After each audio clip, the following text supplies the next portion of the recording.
Welcome to a new Current Conversations. We're super excited to be talking tonight to Magazzino's director, Vittorio Calabrese. Welcome, Vittorio. We're going to talk about Magazzino's experience as the art world reopens in this new COVID world. And we're also going to talk about their new exhibit, Homemade. We want to hear your questions. You can send them using the Q&A button that you'll see on your screen. We'll try to get through it if we can. So I'm going to pass it over to Chip, our editor, so we can get started. Go ahead, Chip. Thank you. Vittorio, thank you so much for taking the time. We all have a lot of time now so to discuss. Yeah. So just by way of background, Magazzino Italian Art opened in 2017 in Phillipstown on Route 9. It's a beautiful space if people listening haven't been to it. And I thought I'd just have you initially give a brief kind of introduction to the idea of arte povera, which Nancy Olnick and Giorgio Spano, who is really based around their collection or built around their collection. But what is this specifically that they collect? Certain artists, certain time? What is this arte povera? Is what Fantastic. No, thank you, Chip, and thank you, Teresa, for the invite. Thank you, the Highlands Current. I'm very excited to be here and connect with you virtually, even though we shouldn't be too far away. I'm actually here in Beacon, so we're like a few miles away anyway. As you say, Magazzino opened, Chip opened 3 years ago. We opened at the end of July in 2017, and right. We did had our third birthday right before we were able to reopen. Oh, good. And we did reopen 3 weeks ago after 4 months of closure. Magazzino means warehouse in Italian. Just to answer a little bit your email and your question. And Magazzino is a Magazzino of Italian art. So it's a warehouse, is a museum that is dedicated to Italian post-war and contemporary art. But as its core, the exhibition that we open with and part of the ongoing exhibitions that we do have on view right now is based on an Italian art movement named Arte Povera. The movement started in Turin in the late 1960s, and the term was actually created by a visionary young curator at the time. His name is Germano Celant. Unfortunately, he passed away due to COVID complications this year, wow. Which is a very tragic, I would say, information related to arte povera. But arte povera is an Italian term that means literally impoverished art. It's an art that is poor, and you can see that from everyday materials that actually in the media that the artist used to make it.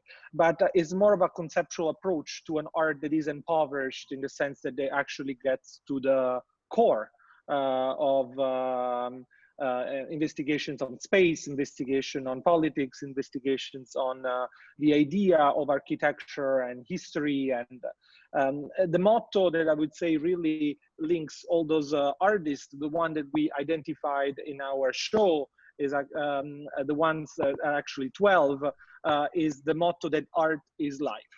And it was an art movement, you have to imagine, 1968, that had very strong, I would say, engagement from those young artists that were all living in Turin right after when the economic miracle started fading, and in a way they were trying to find a more global kind of like voice in an international conversation about what art was supposed to be and which role art may have. So at Magazzino, right now, we do have 7 of our 8 galleries. It's been the 8 galleries since we opened, dedicated to Arte Povera. And it is the first time that we actually use one of the galleries for something different, and we're looking at actually younger artists at this time. So. Oh, interesting. So it expands beyond. It's going to expands beyond that specific Arte Povera, and you're talking contemporary artists are also The going to be program, in there. The program of Magazzino, yes, since the beginning, it's always been like it's always been working on two sides. On one side, of course, focusing more and more on the Arte Povera, also in light of our research center, then inviting more and more scholars and trying to really improve the literature on Arte Povera. But at the same time, we've been actually engaging and we've been promoting contemporary artists. One of the last ones you saw, it was on Main Street in November 2017. Oh, sure, It yeah. was Marinella Senatore. Right, okay. But we never, done it in the gallery. And this is actually the first of a new programming that we're doing, where we're really trying to activate our facility. So this is Homemade and, we're talking about, the current yes. exhibit, Homemade. Yes. So that isn't, even though the people in that show, which was really tied to the pandemic and that they had to use materials in their shelter in place. Yes. Which made me think that it was an example of poor art, because because, you know, in the tradition of poor art, you're taking whatever is around, right? It's not, so in a way it tied into that, but yet it's really not that. It's just a pandemic related. No, it is both Okay. in the sense that I do feel that we were able to capture the spirit of the time through right. Through this moment. And the project Homemade is a project that really started a few weeks after the pandemic hit, and then we realized that you know, we had to close, and most of the artists had their shows canceled. There was pretty much no perspective on what was going to happen in the next weeks, but also in the next months. And then we felt that we really wanted to focus on the most fragile actors in this entire system, which are the artists, and they've been largely forgotten in all the conversations early on. And we decided to invite them to do a brand new project and to really embrace and actually challenge the idea of limits that can be in space. It's actually time, because it was a 2-month project. It was 8 weeks, but also media. And that actually how the project started, but was also a community project. I can share my screen so I can show you a little bit about about I don't know what do you see it? Yeah, I see it. Oh, you're here. Yes. So I'll go back to show you. So Homemade is a project that so that you see, so we invited 8 artists. Those are the installation views of what's at Magazzino right now. And the artists some of the artists, like Beatrice Scaccia that you see here, she never experimented in video, and she did and actually sculpture as well. So she made an animation, a stop motion animation. So she actually built on a bust that she had at home, and she was focusing on the idea of hoarding. You know, it was a really early on conversation about what do we stock? Like, do we stock toilet paper? It was impossible to find it. And anyway, like in this case, she's been actually looking at all the materials that she's been accumulating over the years for possible new projects. And she made this beautiful movie. And for the show, we decided to pair it with other works they were doing right before or during that time, in a way to actually highlight that kind of approach that they developed during. Now, you curated this. Yes. How do you, not to get off track here too much, but how do you find or select the artists? I mean, they were all Italian artists, obviously. They were all in New York City, right? Yes, so all immigrants, pretty much. Okay. Those are all Italian artists that are based in New York. And I thank you for this question, because I think it's very important. I do feel, being an immigrant myself, to right at the beginning, and of course, Italy played a big role in this pandemic, in the sense that we did see what was happening weeks in advance. So in a way, we were expecting the wave that arrived here was the idea of like isolation, but also thinking about where is home, and do I really want to go back home? And pretty much like there was a conversation I was having with those artists at the time. You know, everyone was checking on each other. We're all in New York. We all moved here in the last 10 years. So there was some of them have family, others they're just alone. And we decided to invite only Italian artists that were based here in New York. They're all based in between Brooklyn and in between Manhattan, Queens. Those are all artists that have been following the programming of Magazzino, but extremely diverse in terms of media. Yeah. What you're seeing right now is a work by Andrea Mastrovito. Maybe you remember, we presented one of his animation movies, was one of the first events at Magazzino, was a Nisferatu, was an adaptation of the vampire movie. In this case, those are frottages that are actually those are actually, it's him and his family. Well, this was totally different for her though, right? This was, as I recall, when we did a story about the exhibit, I think at the beginning, and this is the one I really liked. I like them all, of course, but this one, I thought the story was really interesting, that this kind of reflects that she is stuck at home with her family.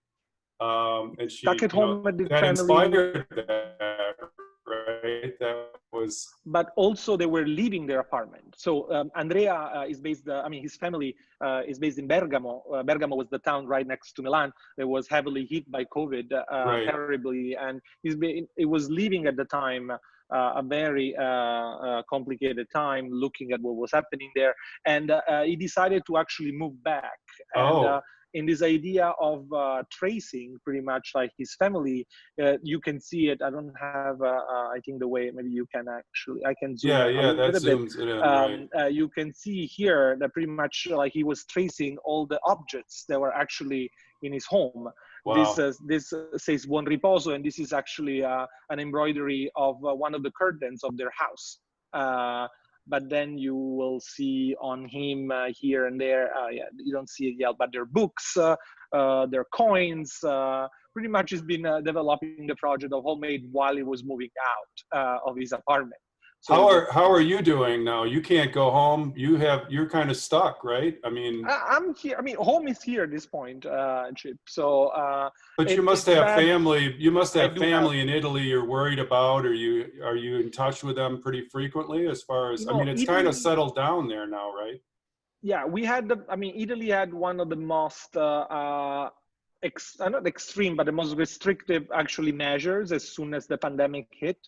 You couldn't really leave your home for, I think you could only do it with an authorization, and also like to just walk your dog. But and they were able in a way to contain it. And then now it's a relatively manageable, and it's pretty much, I have to say, New York State did the exact same thing that we did in Italy. And I would say the projections, at least like in Italy, they look like fine. People, the virus is contained, and when there's a little spike here and there, they are able to trace it and control it. You know, just going through, you know, some people experimented, like Davide Balliano, in color. He usually does those black and whites, and those are pretty much the experimentation that she was doing. This was another one, right? The artist kind of did stuff they'd never done in a lot of cases, right? It was. He never done those, he never actually embraced color in his work. Usually he does those abstract painting now on actually canvas, and he was experimenting here with color. And then going through Alessandro Teoldi, who's been actually for years making those compositions, those collages made of airplane blankets. Of course, now we don't travel anymore. And of course, he couldn't have access to his studio and work large scale. Right. That's how he actually ended up making those beautiful collages that are made of concrete. So he was actually making paper collages and pouring concrete. Maria Domenica Rapicavoli, she's been working on an extraordinary project, really like documenting her inside and outside I would say, like perspective on what the pandemic was. She was actually in Manhattan and really starting from photographic research on her neighborhood. She started then really embodying text and really creating a narrative on her daily life throughout the pandemic. And she really embraced this idea of fragmentations, and she actually remade out of clay the same glasses that actually she from a smash window that she photographed early on. So there is this beautiful piece that she made herself, and she glazed it right after. Danilo Correale has been, he did a fantastic job. He was actually stuck for a research trip in Nantucket. So it was actually not in New York, was on an island when the pandemic hit and he couldn't go back. This work actually has a list of projects, real, possible, future, past, realized or not. And, you know, during this time, we do have a lot of time to think about what we all make it our list, right? What we should be doing. And this is Francesco Simeti, who's been experimenting for the first time in animation. Those are actually this one you do have to come and see it yourself, because that's an animation that is based on watercolors and some of his scans of plants that he actually collects. And the last work I wanted to show you is this one that is by Luisa Rabbia. Luisa, and that's I think an interesting perspective, really didn't have a limitation. She always say, you know, my experience was not the difference in the sense that she's always working alone as an artist. She actually had access to her studio. And I do feel it's an important element like this. You know, some people still, I mean, in a way, embrace the isolation and embrace that level of disconnect even more. And but even though the name of the work is Cars, and it really is the idea of bringing, like, you know, more voice, all those voices together, because at the end, Homemade was a community project for us. I know we've been Zooming all along every week with all the team of Magazzino, including Nancy and Giorgio. We've been going week by week, from the worst to, I would say, the most hopeful days of the pandemic. So and so I'm very happy because I do feel that being able to reopen with a show, with this show, really brings hope to people, and that's been the feedback we've been having. And for us, was a very strong message. You know, like, did it go smoothly when you? Because I know you have the gizmos that let people know when they're getting too close, which would probably be a good thing to have, like in New York City, you know, wouldn't it? Except everybody else have to wear it. It looked like from the photographs that it went pretty smoothly. Obviously, nobody's coming in there. They're all coming in there willing to wear masks and wear the 6 foot separation. But people can make appointments and come in and see, right? Yeah, so pretty much up to now, we do have so we're open, and we do have new protocols that we are, I don't know how to do this. I think this is the way. We do have new protocols when you come to visit Magazzino. You know, we do screen you outside. We have a pre-check-in station that you'll see outside, where we do check your temperature, and we do make sure that you are aware of all the new rules that are in place. You know, we do have signage all over Magazzino, and those are just some of them. Of course, social distancing, mask is required.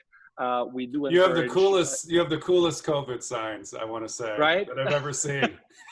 Our graphic designers. I would expect nothing less. We did feel that we really didn't want to, I mean, and that's actually has been a conversation, like we really did feel that having visuals would have helped people to really get more acquaintance with that, because people don't necessarily want to read all the rules. So we did install touchless faucets everywhere, and this is the emoji of the Ego Pro device that you were telling me, Yeah. that you were saying.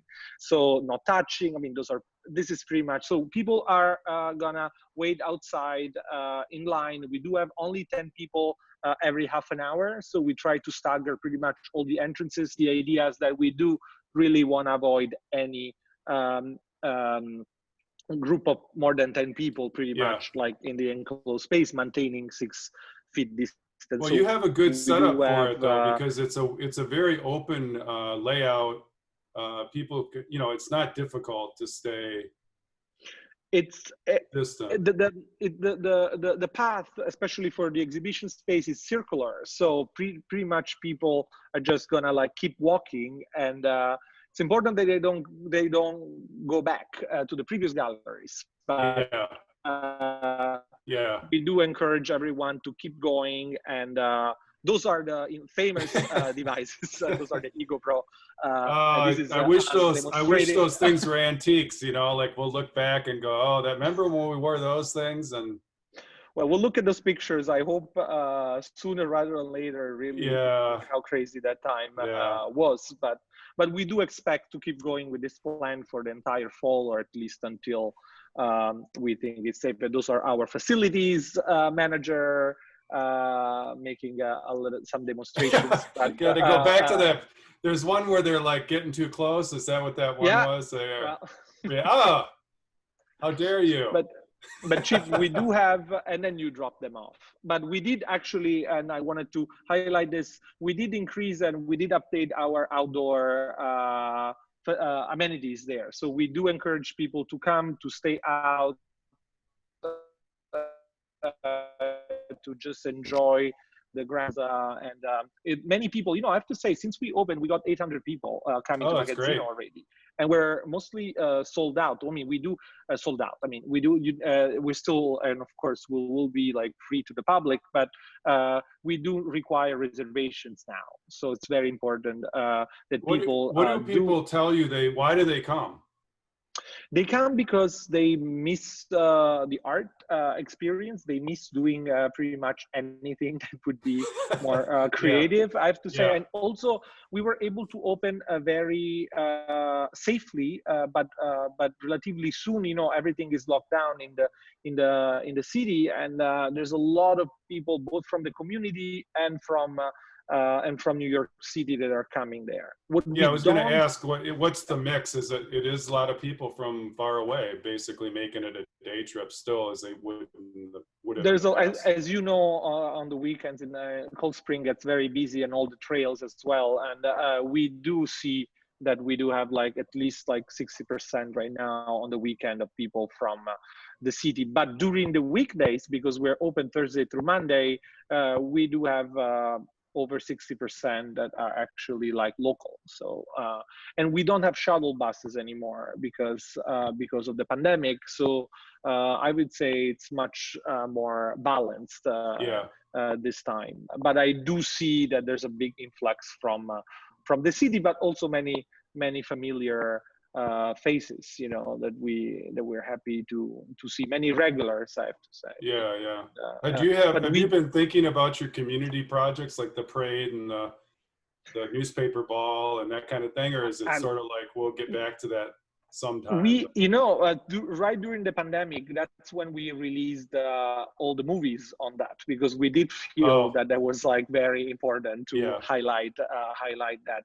We do have plans to do it, to do community projects every year.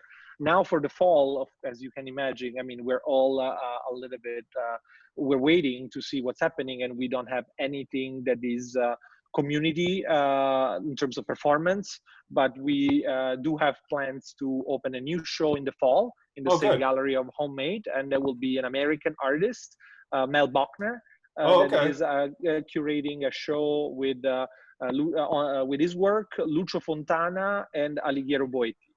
It's in our mission to really try to embrace more and more the legacy of Italian art, but also the connections of Italy and the US more and more. Last year we did sponsor and we did co-organize actually Melissa McGill's which was great. That was great. It's unbelievable. I don't know if Yeah. Marisa is with us tonight, but that was an incredible like. We need that in the Hudson. I know. We Well, need her to bring it to the Hudson. I. All the hard work has been done. All the sails were painted, and it's all, you know. Yeah. Yeah, that was really cool. That was really cool. You know, we're screening. They're screening one of the movies of that project that we commissioned on a floating screen in Venice right now. I think we should do it in the Hudson as well. You Maybe should. on the waterfront. Yeah. But we do screen two movies, one this week and one in 2 weeks. Actually, you know, we usually do the outdoor movie screenings, and this year is a drive-in. Oh, you're doing it as a drive-in. Okay. No, that's good. Do you bring the snacks to the car like they do at Story Screen? No, but we do have dollies taking care of that. Good. Actually, so I can order with them and they deliver it to us, and then we'll make sure that you get it in your car. Those are all like boxed dinner. You do popcorn, so we are ready for it. I mean, Saturday is already sold out, and it's a movie about the Roma community and the idea of immigration, but also of state and nationality. And the other one will be another one, the last movie of Andrea Mastrovito, the one you like. Drawings and animation, and will be on the 15th of August. Still drive-in. Okay. Somebody asked if you could talk. I noticed this too. You don't have wall labels at the museum. It's all audio. And was that kind of a plan, or was there thought behind that? So we do have QR codes now, so that you can actually scan it and actually get the descriptions on all the works. That's what's been, you know, usually in I would say normal times we have those handouts, we have those pamphlets that pretty much guide you through the entire exhibition. Now we do have QR codes, but the big news will be that we're working on an audio guide, and we just finished recording it, so you will be able to hear from our former scholar in residence, Tenley Bick, a walkthrough of the 8 galleries and Magazzino. So you could also stick in there like keep it moving, you know, like instructions to people like you stayed here long enough, move along. You know, the idea, that's the idea. The idea would be like highlights on the works. You know, we do have over 80 works on view right now, so it wouldn't be time to really go over everything. So, but that's a suggested tour. But yes, thank you for the question. Yeah. You know, somebody else asked, Homemade was kind of done before, I'm not sure the timing, but Black Lives Matter was kind of came about after they were already working on their pieces. So it's really not part of, their pieces were more of a reaction to the initial shutdown or being isolation and that kind of thing, rather than the later politics that came out with Black Lives Matter and what's going on with the protests and that kind of thing. But you could certainly see that becoming an aspect of future works that end up being shown. I think what we will see in the next months or years will be an awakening, I think, at so many levels of what's happening. But we leave that time all together, and I would say that's actually something that really highlight that community aspect, that we were able to talk about it, and we were able to also as Magazzino to think of new projects for the coming months, and how to contribute actually to meaningful conversations and commitment, both internally but also and externally, in increasing diversity and fighting systemic racism. You had said in an interview that I read that you had noted, I guess, that a lot of Italian artists don't live in Italy, and that a lot of young Italians are struggling with what it means to be Italian, which I thought was interesting in the context of what's going on in this country, because you do have people are kind of struggling. What does it mean to be American? Who's not involved enough in society, who's being shut out? I mean, is that happening in Italy? What is the angst that they're feeling in the younger generation in Italy? I mean, you're touching a very important point, and I do feel, and also right after what we were discussing, I do feel a lot of the conversation about discrimination right now in Italy is about immigration, and we do have a brand new generation of Italians. They're not. They're sons of immigrants. So this is the first time that I think it's so clear to everyone that pretty much we do have second generations that are actually Italian. So we're really looking at a different of being Italian throughout the immigration of the last, I would say at this point, 30, 40 years.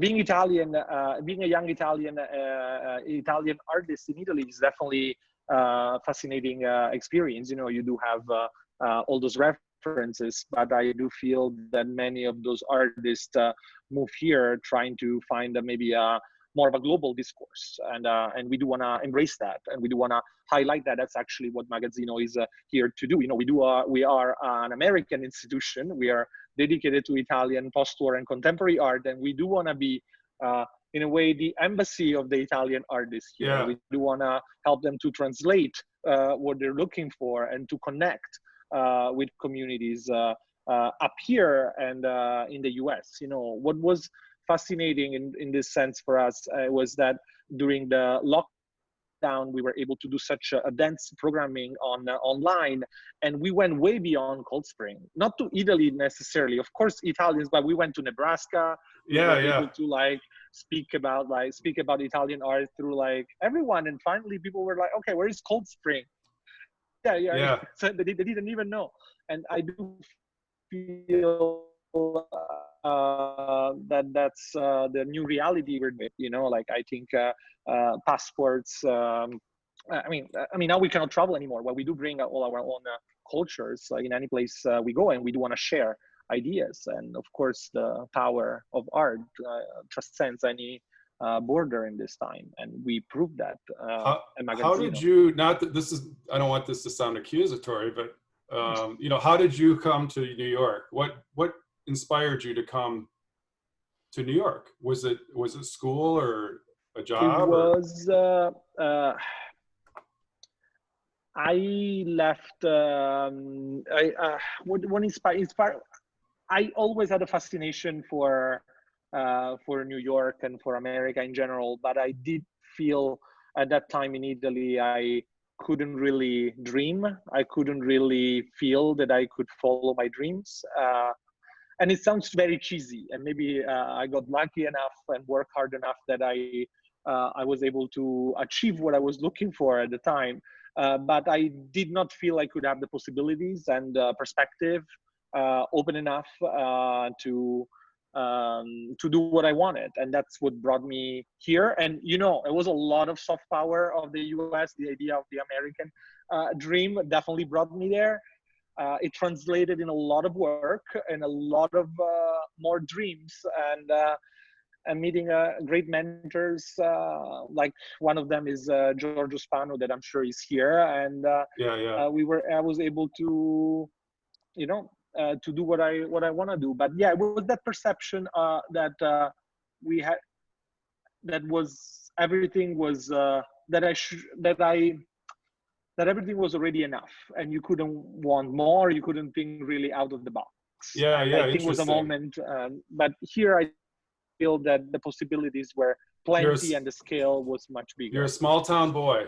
That's what we call you. My hometown is the size of Cold Spring, guys. Oh, is it? Okay. So you pursued. Well, it was interesting reading about your background, because you have kind of combined. You did find a great job because you combined kind of the business, your interest in business and management, I guess, but also your love of art. So museum management kind of covers both. Like funding an institution and following the vision and the strength of Nancy Olnick and Giorgio Spano was incredible, and it was I would say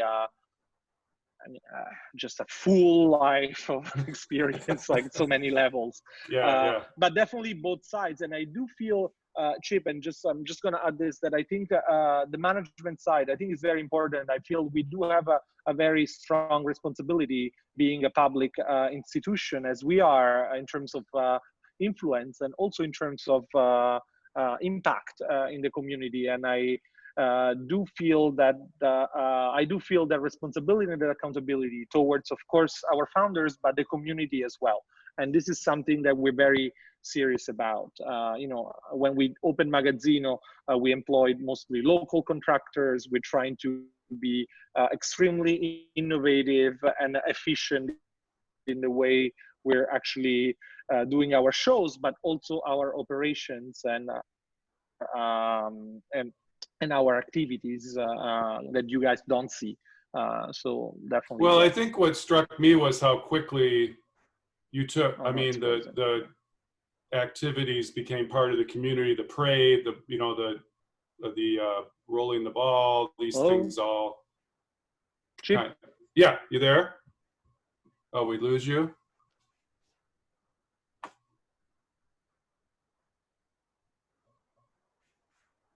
Yeah, I think we get him back. There, I'm here back now. Oh, I sorry, know. I don't know what happened. Oh, I was just starting to discuss my feelings about Italian art, but you were gone. Sorry. I was giving my own tour, and you interrupted it. No, but I think what I was really impressed with was the parade, the ball, kind of the museum coming out of the museum and bringing it into the streets, and I think people were both surprised, delighted, and didn't maybe think of that as art. Like, I remember my reaction to I'm forgetting the artist's name, but the Pistoletto. Ball. Yeah. Pistoletto, yeah. Was, what is this? What is this? And then you see it and you're like, oh my gosh, that's art. He's making art and everybody's involved and it was fun and everybody had a great time. And so I think that was the first thing that kind of struck me. It was a very strong message. The idea that art gets to the people, it's really at the core of what we're trying to do at Magazzino. And Pistoletto, quoting him in this, really embodied that essence and the really big vision that we have behind, which is pretty much education, but also building a community and bringing people together more and more.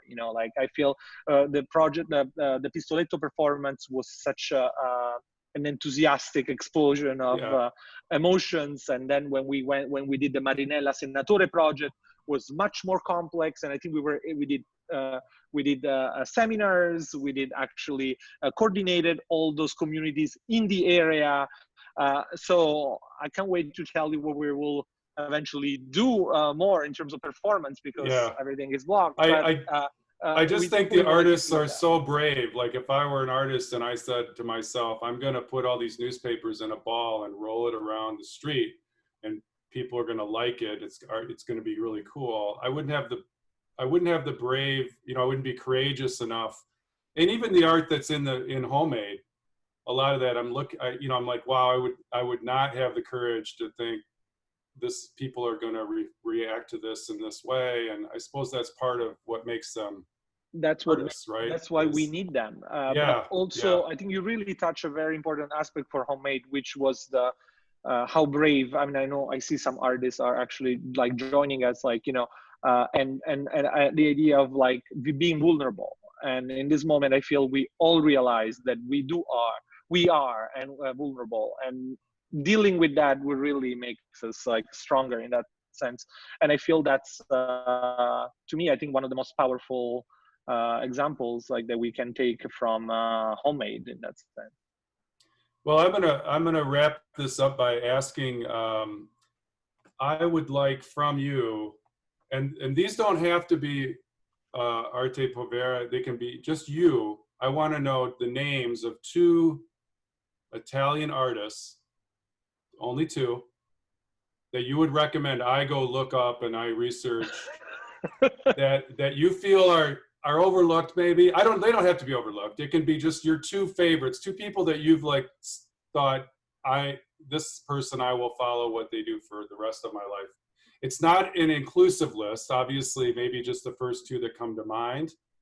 I don't want to put you too much on the spot with that. Maybe one. You do. I'll do one, and I think, you know, because I cannot really, and I do one just for a specific reason, I have to say, because I cannot really make any list, and one of them is Francesco Arena, who's actually the artist that introduced me to Magazzino before Magazzino existed. So can you spell the name for me? Is Arena. This is last name, Francesco. Okay. And he's a conceptual artist that has very embraced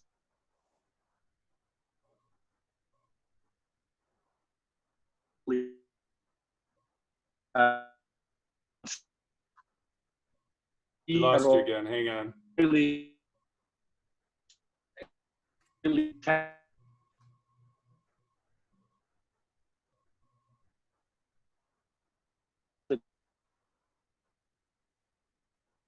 Hang on, we lost you. Can you hear me? up in that sense, but I only.